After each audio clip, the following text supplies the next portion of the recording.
പിതാവിൻ്റെയും പുത്രൻ്റെയും പരിശുദ്ധാത്മാവിൻ്റെയും നാമത്തിൽ ആമേൻ. കാരുണ്യവാനായ കർത്താവേ, അങ്ങയുടെ തിരുവചനങ്ങളിലൂടെ ഞങ്ങളുടെ ജീവിതത്തെ ക്രമപ്പെടുത്തുവാൻ വേണ്ടി അങ്ങ് ഞങ്ങൾക്ക് നൽകുന്ന അങ്ങയുടെ വചനങ്ങളെയോർത്ത് ഞങ്ങൾ അങ്ങേക്ക് നന്ദി പറയുന്നു. വീണ്ടും അങ്ങയുടെ തിരുവചനങ്ങളോട് ചേർന്നിരിക്കുവാനായിട്ട് അവിടുത്തെ മക്കളായി ഞങ്ങളെ അനുവദിച്ചിരിക്കുന്ന ഈ സ്വർഗീയമായ നിമിഷങ്ങളെയോർത്ത് ഞങ്ങൾ അങ്ങേക്ക് നന്ദി പറയുന്നു. അങ്ങയുടെ ജീവൻ്റെ വചനങ്ങൾ കൊണ്ട് ഞങ്ങളെ നിറച്ച് ഞങ്ങളുടെ ജീവിതങ്ങളെ, ഞങ്ങളുടെ കുടുംബങ്ങളെ, ലോകം മുഴുവനെയും അനുഗ്രഹിക്കുവാൻ അങ്ങയുടെ വചനങ്ങൾ ഇടയാക്കട്ടെ. അതിനുവേണ്ടി ഞങ്ങൾ പ്രാർത്ഥിക്കുന്നു. പരിശുദ്ധ അമ്മേ, മാതാവേ, അമ്മ ഞങ്ങൾക്ക് വേണ്ടി പ്രാർത്ഥിക്കണമേ. സകല വിശുദ്ധരെ, മാലാഖമാരെ, സകല രക്തസാക്ഷികളെ നിങ്ങളെല്ലാവരും ഞങ്ങൾക്ക് വേണ്ടി പ്രാർത്ഥിക്കണമേ. നിത്യവും പിതാവും പുത്രനും പരിശുദ്ധാത്മാവുമായ സർവേശ്വര എന്നേക്കും ആമേൻ. വിശുദ്ധ യോഹന്നാൻ്റെ സുവിശേഷത്തിൽ 20-ാമത്തെ അധ്യായത്തിൽ 23-ാമത്തെ തിരുവചനത്തിൽ ഈശോ സ്ലിഹന്മാർക്ക് വലിയൊരു ഉത്തരവാദിത്തം ഏൽപ്പിക്കുകയാണ്. ഉയർത്തെഴുന്നേറ്റ കർത്താവ് സ്ലിഹന്മാർക്ക് പ്രത്യക്ഷപ്പെട്ടിട്ട് നിങ്ങൾക്ക് സമാധാനം എന്ന് ആശംസിച്ചതിന് ശേഷം അവരുടെ മേൽ നിശ്വസിച്ചിട്ട് പറഞ്ഞു, നിങ്ങൾ പരിശുദ്ധാത്മാവിനെ സ്വീകരിക്കുവിൻ. എന്നിട്ട് കർത്താവ് പറയാണ്, നിങ്ങൾ ആരുടെ പാപങ്ങൾ മോചിക്കുന്നുവോ അത് മോചിക്കപ്പെട്ടിരിക്കും, ആരുടെ പാപങ്ങൾ ബന്ധിക്കുന്നുവോ അത് ബന്ധിക്കപ്പെട്ടിരിക്കും. ദൈവമായ കർത്താവ് തൻ്റെ മക്കൾക്ക് സമാധാനം നൽകുന്നതിൻ്റെ വലിയൊരു അടിസ്ഥാനത്തിലാണ് പറയുന്നത്, പാപങ്ങൾ മോചിക്കണം, പാപത്തിൽ നിന്ന് മോചനം തൻ്റെ മക്കൾക്ക് ലഭിക്കണം. ദൈവം ആഗ്രഹിക്കുന്ന വലിയ കാര്യമാണ്.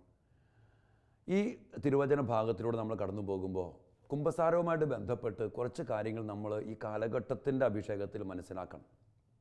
എല്ലാ ഭൂതോച്ചാടകന്മാരും എല്ലാ ദൈവശാസ്ത്രജ്ഞന്മാരും ആത്മീയ പിതാക്കന്മാരും പറയുന്ന വലിയൊരു കാര്യമുണ്ട്.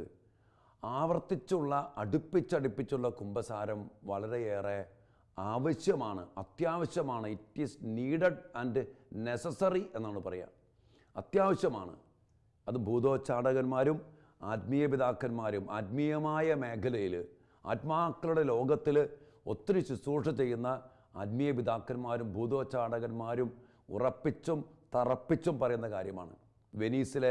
വെനീസ് ആർച്ച് ഡയസിസ് അതിരൂപതയിലെ ഒഫീഷ്യൽ എക്സോർസിസ്റ്റായ ഫാദർ പെല്ലഗ്രീമോ എർണേറ്റി അദ്ദേഹം ഇങ്ങനെ പറയുന്നത്, കുമ്പസാരമെന്നുള്ള കൂദാശ മാമോദീസ കഴിഞ്ഞാൽ രണ്ടാമത്തെ ദ ബെസ്റ്റ് സേഫ്റ്റി ബെൽറ്റ് എന്നാണ് പറയുക. ഏറ്റവും പ്രധാനപ്പെട്ട ഏറ്റവും നല്ല സേഫ്റ്റി ബെൽറ്റ്, അവന് സംരക്ഷണം നൽകുന്ന ബെൽറ്റാണെന്ന് പറയുക കുമ്പസാരം. അപ്പോൾ ഇവിടെ വരെ കുമ്പസാരമായിട്ട് ബന്ധപ്പെട്ട് നമ്മൾ ചിന്തിക്കുമ്പോൾ ഈശോയുടെ രക്ഷാകര പദ്ധതിയുമായിട്ട് ബന്ധപ്പെടുത്തി വേണം ഈ കുമ്പസാരത്തെ നമ്മൾ കാണാൻ. ഈശോ ഈ ഭൂമിയിലേക്ക് വന്നത് എന്തിനു വേണ്ടിയാണ്?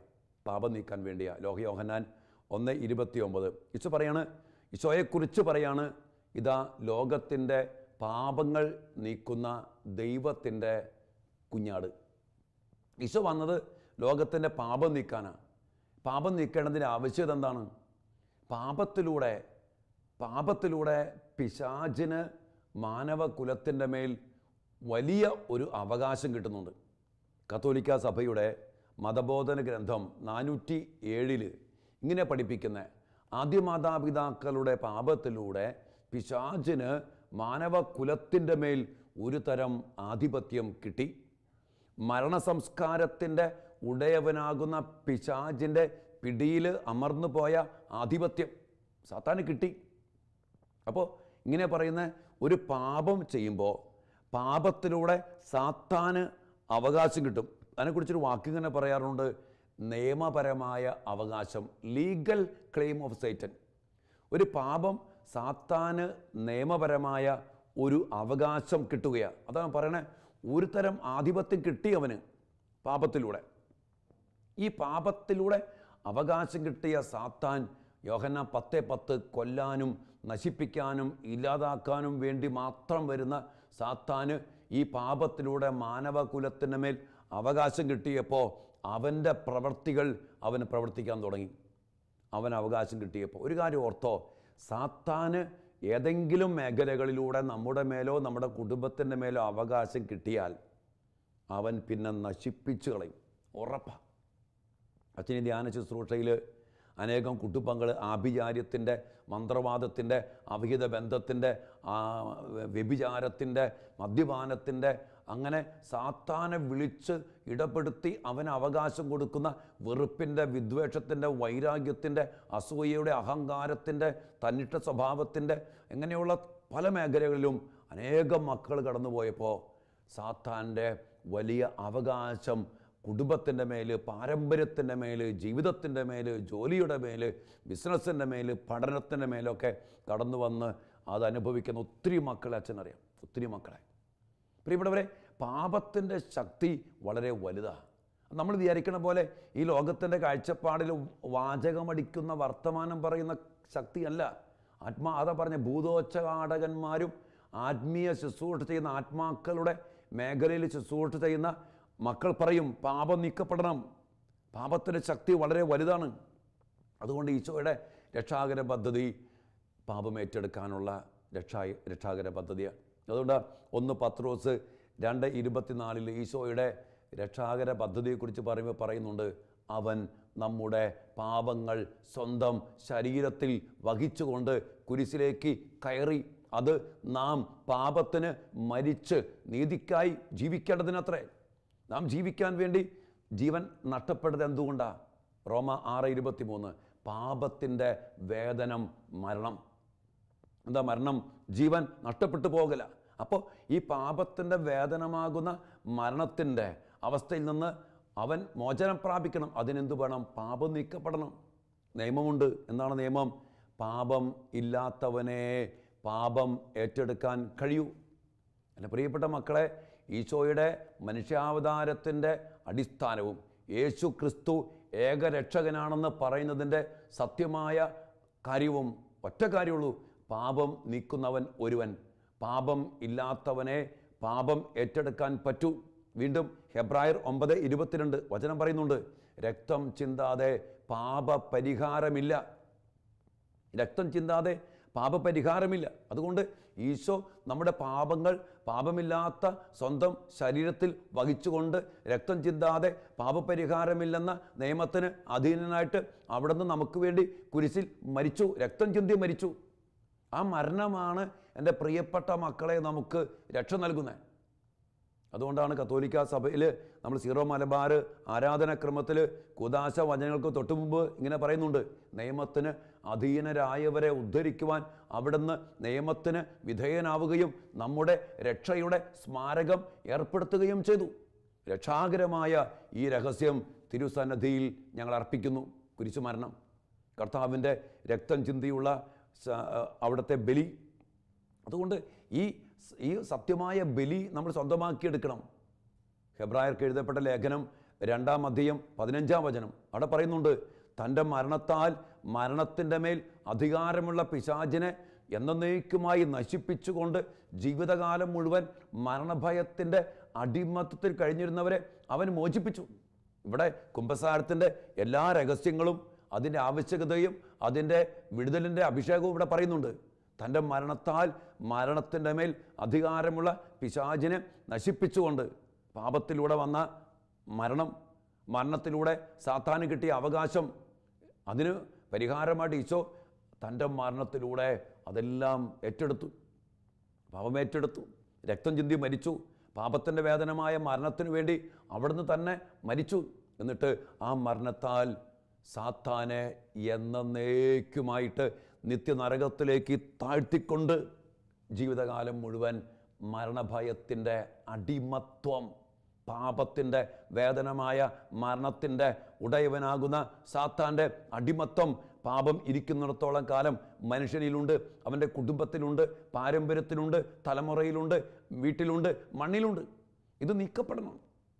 അതിനൊറ്റ വഴിയുള്ളൂ, യേശു ക്രിസ്തുവിൻ്റെ പാപപരിഹാര ബലി. അതുകൊണ്ടാണ് വെളിപാട് 12:11 ദൈവത്തിൻ്റെ വചനം പറയുന്നു, അവരാകട്ടെ കുഞ്ഞാടിൻ്റെ രക്തം കൊണ്ടും സ്വന്തം സാക്ഷ്യത്തിൻ്റെ വചനം കൊണ്ടും അവൻ്റെ മേൽ വിജയം നേടി. കുഞ്ഞാടിൻ്റെ രക്തം, നമുക്കറിയാം നമ്മുടെ കൂദാശകളൊക്കെ നമുക്ക് ദൈവം നൽകുന്നത് ജീവൻ്റെ സമൃദ്ധിയാണ്. അതെവിടെ നിന്നാണ് വരുന്നത്? കർത്താവിൻ്റെ കുരിശുമരണത്തിൻ്റെ രക്തം ചിന്തി കർത്താവ് അർപ്പിച്ച ബലിയുടെ യോഗ്യതയിൽ നിന്ന് അവിടുത്തെ ജീവൻ്റെ സമൃദ്ധി കൂദാശകളിൽ നിറച്ചു വച്ചിരിക്കുക. മാമോദീസായിൽ, കുമ്പസാരത്തിൽ, വിശുദ്ധ കുർബാനയിൽ, മറ്റോരോ കൂദാശയിലും ഈ കുഞ്ഞാടിൻ്റെ രക്തത്തിൻ്റെ സാന്നിധ്യമുണ്ട്. നമ്മൾ ഈ കുമ്പസാരം കൂട്ടി പോയിട്ട് പാപമേറ്റു പറയുമ്പോൾ അതൊരു അച്ഛനോടൊന്നുമല്ല പറയുന്നത്, അത് ദൈവത്തോട് പറയുമ്പോൾ യേശു അത് സ്വന്തം ശരീരത്തിൽ വഹിച്ചുകൊണ്ട് നമ്മുടെ പാപത്തിനു വേണ്ടി രക്തം ചിന്തി. ശരിക്കും ആത്മീയമായ ലോകത്ത് കുമ്പസാരത്തിൽ നടക്കുന്ന ആ ഒരു വലിയ സത്യം എന്തെന്ന് നമ്മൾ അറിഞ്ഞാൽ, വിശുദ്ധ പാദ്രി പിയോയും വിശുദ്ധ ജോൺ മരിയ വിയാനിയൊക്കെ പറയുന്നുണ്ട്, കൂദാശയിൽ സത്യത്തിൽ സംഭവിക്കുന്ന കാര്യം നീ കണ്ടാൽ അറിഞ്ഞാൽ, എൻ്റെ പ്രിയപ്പെട്ട മക്കളെ, നമ്മളൊക്കെ ചങ്കുപൊട്ടിച്ചാവും. ഞാനൊരു പാപം ഏറ്റു പറയുമ്പോൾ ആ പാപം എൻ്റെ യേശു അവിടുത്തെ ശരീരത്തിൽ ഏറ്റെടുത്തുകൊണ്ട് അവിടുന്ന് മുറിവേറ്റ് രക്തം ചിന്തി എൻ്റെ പാപത്തിന് പരിഹാരമായിട്ട് രക്തം ചിന്തി പിടഞ്ഞ് വേദനിക്കുന്ന ഒരു രംഗമുണ്ട് കുമ്പസാരിക്കുമ്പോൾ. അത് നമ്മൾ കാണുന്നില്ല. എൻ്റെ പ്രിയപ്പെട്ട മക്കളെ, ഈ പാപം നീക്കി നമ്മുടെ ദൈവം നമുക്ക് നൽകുന്നത് വലിയ രക്ഷയാണ്, വലിയ വിടുതലാണ്, വലിയ സൗഖ്യമാണ്. അതുകൊണ്ട് ഈ പാപത്തെ നീക്കുവാൻ വേണ്ടിയാണ് ഈശോ ഈ ഭൂമിയിലേക്ക് കടന്നു വന്നത്. അതുകൊണ്ട് വെളിപാടിൻ്റെ പുസ്തകത്തിൽ 12-ാം അധ്യായത്തിൽ നമ്മൾ കണ്ടു. വീണ്ടും 7-ാം അധ്യായം 14-ാം തിരുവചനത്തിൽ പറയാണ്, അവിടെ സിംഹാസനത്തിന് ചുറ്റും കുറേ പേര് സാഷ്ടാംഗം വീണ് കിടക്കുന്നുണ്ട്. അവരാരെന്ന് ചോദിക്കുമ്പോൾ പറയുന്നുണ്ട്, അവരാണ് കുഞ്ഞാടിൻ്റെ രക്തത്തിൽ അങ്കി വെണ്മ ഉള്ളവരാക്കി മാറ്റിയവർ. സ്വർഗത്തിൽ സിംഹാസനത്തിൻ്റെ മുമ്പിൽ സാഷ്ടാംഗം വീണ് ദൈവത്തെ ആരാധിക്കുന്നുണ്ട്. സ്വർഗദർശനമാണ് നമ്മളവിടെ കാണുന്നത്. വെളിപാട് 7:14 അവിടെ പറയാണ്, കുഞ്ഞാടിൻ്റെ രക്തത്തിൽ അങ്കി വെണ്മയുള്ളവരാക്കിയവർ. അവരാരാണ്? കുമ്പസാരിച്ച് പാപങ്ങൾ ഏറ്റുപറഞ്ഞ് കുഞ്ഞാടിൻ്റെ രക്തത്തിൽ വീണ്ടെടുക്കപ്പെട്ട് വിശുദ്ധീകരിക്കപ്പെട്ടവർ സ്വർഗത്തിലുണ്ട്. എൻ്റെ പ്രിയപ്പെട്ടവർ, നമ്മളൊക്കെ പാപികളാണ്. ജനിച്ചത് തന്നെ ജന്മപാപത്തോടെയാണ്. കത്തോലിക്ക സഭയുടെ മതബോധന ഗ്രന്ഥം 405 ഇങ്ങനെ പറയുന്നുണ്ട്. നമ്മുടെ അവസ്ഥയെക്കുറിച്ചാണ് പറയുന്നത്. ഇതൊക്കെ മനസ്സിലാക്കിയാലാണ് നമുക്ക് ഈ കൂദാശയുടെ അഭിഷേകവും ശക്തിയും സ്വന്തമാക്കി ജീവിക്കാൻ പറ്റത്തുള്ളൂ. അവിടെ പറയാണ്, ഈ മാമോദിസ സ്വീകരിച്ചു, നമുക്ക് ദൈവകൃപ നമുക്ക് തിരികെ ലഭിച്ചു, എങ്കിലും നമ്മുടെ അവസ്ഥയുണ്ട്. ഇങ്ങനെ പഠിപ്പിക്കുന്നത്, ദുർബലമാക്കപ്പെട്ടതും തിന്മയിലേക്ക് ചാഞ്ഞിരിക്കുന്നതുമായ മനുഷ്യപ്രകൃതിക്ക് ഏറ്റ ക്ഷതത്തിൻ്റെ അനന്തരഫലങ്ങൾ അവരിൽ നിലനിൽക്കുന്നത് കൊണ്ട് എന്ന് പറഞ്ഞാൽ, ഞാൻ, നീ, നമ്മൾ മനുഷ്യൻ, അവൻ ഒരു ചാഞ്ഞിരിക്കുന്നവനാ, ദുർബലമാക്കപ്പെട്ടവനാ, ചാഞ്ഞിരിക്കുന്നതാ അവൻ. അതുകൊണ്ട് അവൻ വീണ് പോയേക്കാം. നമുക്കത് ചാഞ്ഞിരിക്കുന്നത് തട്ടിയ വീടും, ദുർബലമാക്കപ്പെടുന്നത് പെട്ടെന്ന് വീണ് പോകും. അപ്പോൾ ഇങ്ങനെയൊക്കെ നമുക്ക് സംഭവിച്ചേക്കാം. ഞാനും മനുഷ്യനാ, നീയും മനുഷ്യനാ. അതുകൊണ്ട് ഈ ദുർബലത, ഈ ചായ്വ് എന്നെ വീഴ്ത്തിയേക്കാം. അതുകൊണ്ട് സഭ പഠിപ്പിക്കുകയാണ്, ദുർബലമാക്കപ്പെട്ടതും തിരുമേലേക്ക് ചാഞ്ഞിരിക്കുന്നതുമായ മനുഷ്യപ്രകൃതിക്ക് ഏറ്റ ക്ഷതത്തിൻ്റെ അനന്തരഫലങ്ങൾ അവനിൽ നിലനിൽക്കുന്നത് കൊണ്ട് ആധ്യാത്മികമായ ഒരു സമരത്തിലേക്ക് അവൻ വെല്ലുവിളിക്കപ്പെട്ടിരിക്കുന്നു. ഒരു സമരം ചെയ്യണം നമ്മൾ. അതുകൊണ്ട് വീണാലും ഉടൻ തന്നെ എഴുന്നേ. അതുകൊണ്ടാണ് ഫ്രീക്വൻ്റ് കൺഫെഷൻ, അടുപ്പിച്ചുള്ള കുമ്പസാരം നമുക്ക് വേണം. അതുകൊണ്ട് ചില വിശുദ്ധരേക്ക് നോക്കി നമ്മൾ ഈ കുമ്പസാരത്തെ കാണുമ്പോൾ നമ്മളെ പുണ്യവാന്മാരെയൊക്കെയാണ് നോക്കണ്ടേ. അവരെ അടുപ്പിച്ച് കുമ്പസാരിച്ച് ആ കൃപ സ്വീകരിച്ച് തമ്പുരാൻ്റെ അരികിലേക്ക് എളിമപ്പെട്ട് കടന്നു ചെന്ന് ആ അഭിഷേകത്തിൽ അവർ നിറഞ്ഞു ജീവിച്ചു. അപ്പോൾ ആ ഒരു അഭിഷേകം നമുക്ക് സ്വന്തമാക്കിയെടുക്കാം. ഇനി വേറൊരു മേഖല ഒന്നുകൂടി അച്ഛൻ തറപ്പിച്ച് പറയാൻ ആഗ്രഹിക്കുകയാണ്. സാത്താന് എൻ്റെ മേലും നിൻ്റെ മേലും വലിയൊരു അവകാശം കിട്ടുന്നതാണ് പാപം. ഇപ്പം എൻ്റെ ഉള്ളിൽ വെറുപ്പിരിക്കുന്നുണ്ടോ? എൻ്റെ അർത്ഥം എന്നാ? എൻ്റെ ഉള്ളിൽ സാത്താൻ അവകാശമുണ്ട്. അതുകൊണ്ട് കൊരിന്ത്യക്കാർക്ക് എഴുതിയ 2-ാം ലേഖനം 2-ാം അധ്യായം 11-ാമത്തെ തിരുവചനത്തിൽ പൗലോസ് കൊരിന്ത്യയിലെ സഭയിലെ മക്കളോട് പറയാ, മക്കളെ, നിങ്ങൾ ഒരുവൻ വേദനിപ്പിച്ചു, ഒത്തിരിയേറെ അവനെ ഒറ്റപ്പെടുത്തി മുറിവേൽപ്പിച്ച് മാറ്റി നിർത്തിയിരിക്കുക. അവനോട് ക്ഷമിക്കാൻ പറഞ്ഞിട്ട് പൗലോസ് പറഞ്ഞ കാര്യമുണ്ട്. മക്കളെ, നിങ്ങൾ അവനോട് ക്ഷമിക്കണം. നിങ്ങൾ അവനോട് വെറുപ്പ് വെച്ചുകൊണ്ടിരിക്കരുത്. നിങ്ങൾ അവനെ സ്നേഹിക്കുന്നുണ്ടെന്ന് അവൻ ഉറപ്പുവരുത്തണം. അതെന്തിനാന്ന് പറയാ? ഇത് സാത്താൻ നമ്മെ കബളിപ്പിക്കാതിരിക്കേണ്ടതിനാ. അവൻ്റെ തന്ത്രങ്ങളെപ്പറ്റി നമ്മൾ അജ്ഞരല്ലല്ലോ. ഒരു വെറുപ്പ് സമൂഹത്തിൽ ഉണ്ടാക്കിയിട്ട് ആരാ കയറി വരുന്നത്? പരിശുദ്ധാത്മാവൊന്നുമല്ല, പിശാച. ആ വെറുപ്പിനെ വിട്ടുപേക്ഷിക്കണം. എന്നിലുള്ള അഹങ്കാരം, അസൂയ, വാശി, വൈരാഗ്യം, വെറുപ്പ്, പ്രതികാര ചിന്ത, ഇതൊക്കെ എൻ്റെ ഉള്ളിൽ സാത്താന് നിയമപരമായ ഒരു അവകാശം കൊടുക്കുക.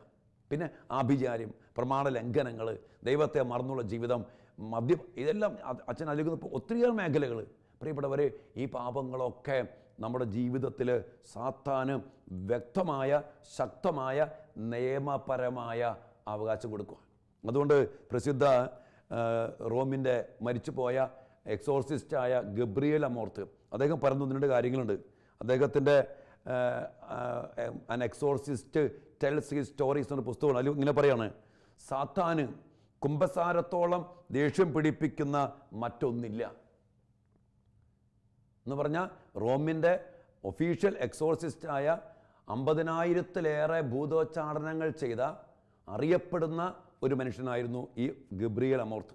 അദ്ദേഹത്തിൻ്റെ പുസ്തകമാണ് നമുക്കൊക്കെ ഇന്ന് നമ്മുടെ സോഫിയ പബ്ലിക്കേഷൻ അതിൻ്റെയൊക്കെ മലയാളം വിവർത്തനം ചെയ്തിട്ടുണ്ട്. ഭൂതോച്ചാടകൻ കഥ പറയുന്നു അദ്ദേഹത്തിന് എന്ന് പറഞ്ഞിട്ട്. പ്രിയപ്പെട്ടവരെ, വായിക്കേണ്ട പുസ്തകമാണ്. അദ്ദേഹം അവിടെ പറയാണ്, സാത്താന് കുമ്പസാരത്തോളം ദേഷ്യം പിടിപ്പിക്കുന്ന ഒന്നില്ല. അതായത് ആത്മാവിൽ നിന്ന് സാത്താനെ പുറത്താക്കുന്ന പ്രവൃത്തി കുമ്പസാരം. ആത്മാവിൽ നിന്ന്, ഉള്ളിൽ നിന്ന് സാത്താനെ പുറത്താക്കുന്ന പ്രവൃത്തി കുമ്പസാരം. അത് ഭൂതോച്ചാടനത്തെക്കാൾ ശക്തം. അദ്ദേഹം പറയാണ്, അത് ഭൂതോച്ചാടനത്തെക്കാൾ ശക്തമാണ്.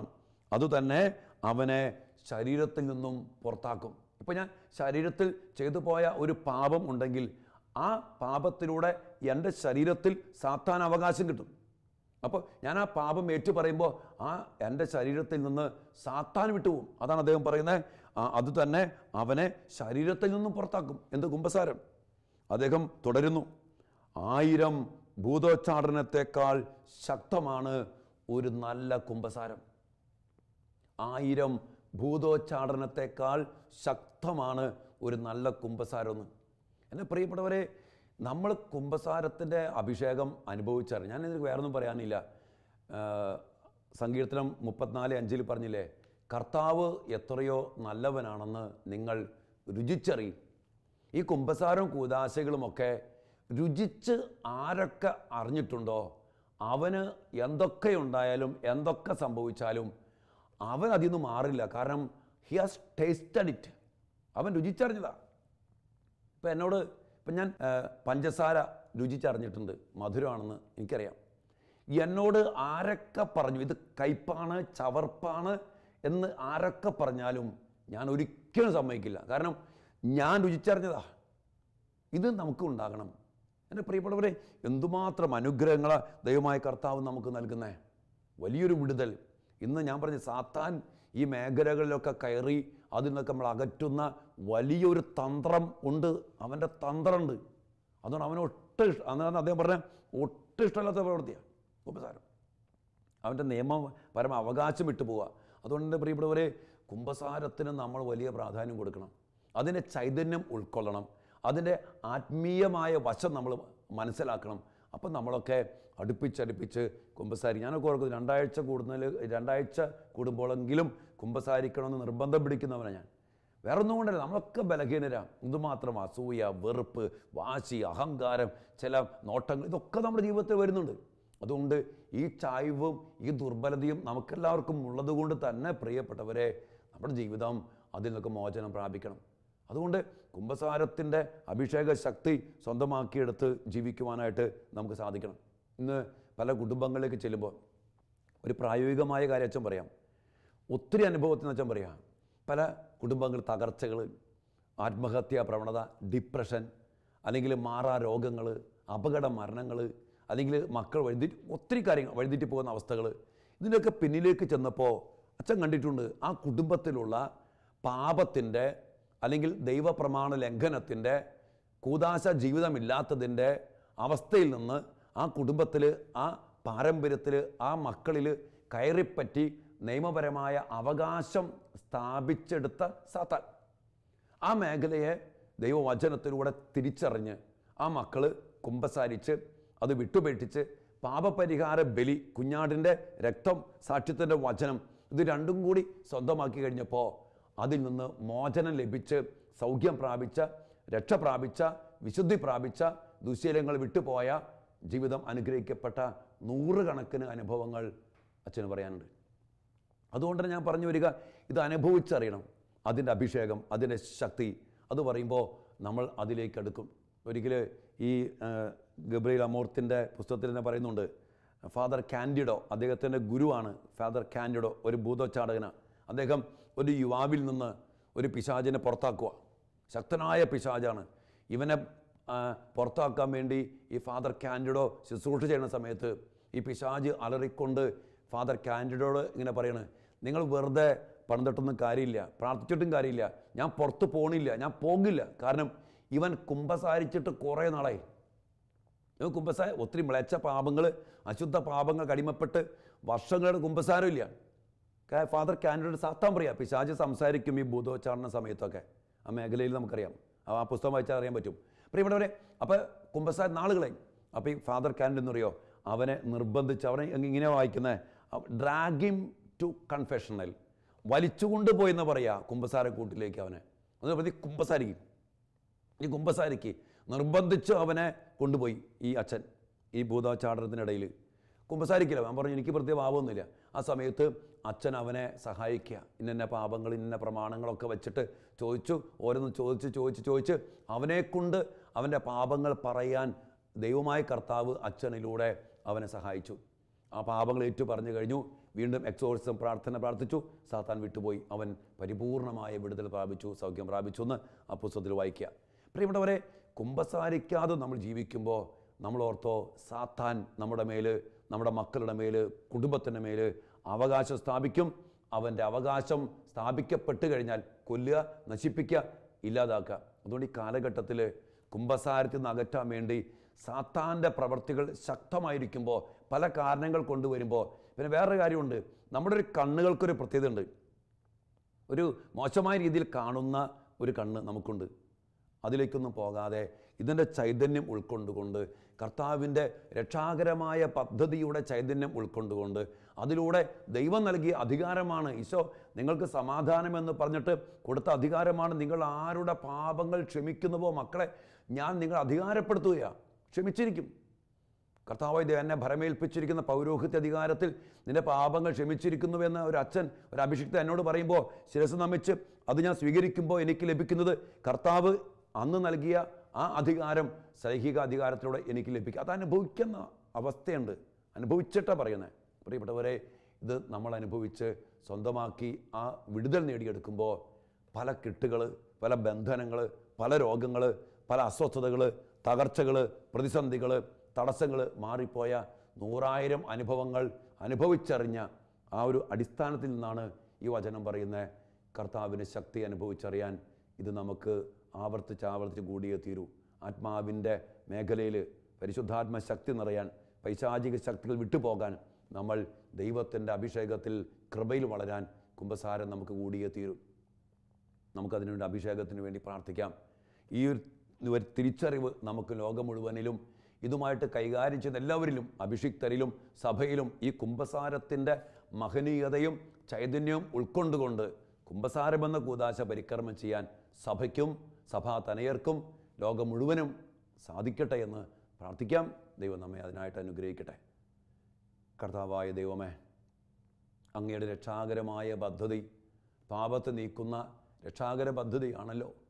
അതിനുവേണ്ടി അങ്ങ് ഞങ്ങൾക്ക് വേണ്ടി പാപമേറ്റെടുത്ത് രക്തം ചിന്തി കുരിശിൽ മരിച്ചു. അങ്ങയുടെ രക്തത്താലാണ് ഞങ്ങൾക്ക് സാത്താൻ്റെ മേൽ വിജയം. പാപത്തിലൂടെ സാത്താന് ഞങ്ങളുടെ മേൽ അവകാശം കിട്ടി. അവകാശങ്ങളെ തകർത്തെറിയുന്ന അങ്ങയുടെ രക്ഷാകര പദ്ധതി സ്വന്തമാക്കിയെടുത്ത് സമാധാനം പ്രാപിക്കാനായിട്ട് അങ്ങയുടെ മക്കളെ വിളിക്കുമ്പോൾ പാപത്തിൽ നിന്ന് മോചനം നൽകിയിട്ടാണല്ലോ അങ്ങയുടെ മക്കളെ ആ സമാധാനത്തിലേക്ക് നയിക്കുക. കർത്താവേ, ആ ഒരു അഭിഷേക ശക്തി അനുഭവിച്ചറിയാൻ കുമ്പസാരമെന്ന കൂദാശയെ അഭിഷേകത്തിൻ്റെ നിറവിൽ തന്നെ കാണുവാനും പരിക്രമം ചെയ്യുവാനും സ്വീകരിക്കുവാനും അങ്ങയുടെ മക്കളെ, സഭയെ, അങ്ങയുടെ പ്രിയപ്പെട്ട മക്കളെ അവിടുന്ന് പ്രത്യേകമാവിധം അനുഗ്രഹിക്കണമേ, അഭിഷേകം ചെയ്യണമേ എന്ന് പ്രാർത്ഥിക്കുന്നു. പരിശുദ്ധ അമ്മേ, പാപികളുടെ സങ്കേതമേ, ക്രിസ്ത്യാനികളുടെ സഹായകമേ, നാരകീയ സർപ്പത്തിൻ്റെ തലയെ തകർത്ത അമ്മേ, അമ്മ ഞങ്ങൾക്ക് വേണ്ടി പ്രാർത്ഥിക്കണമേ. നിത്യം പിതാവും പുത്രനും പരിശുദ്ധാത്മാവുമായ സർവേശ്വരായ എന്നേക്കും ആമേൻ.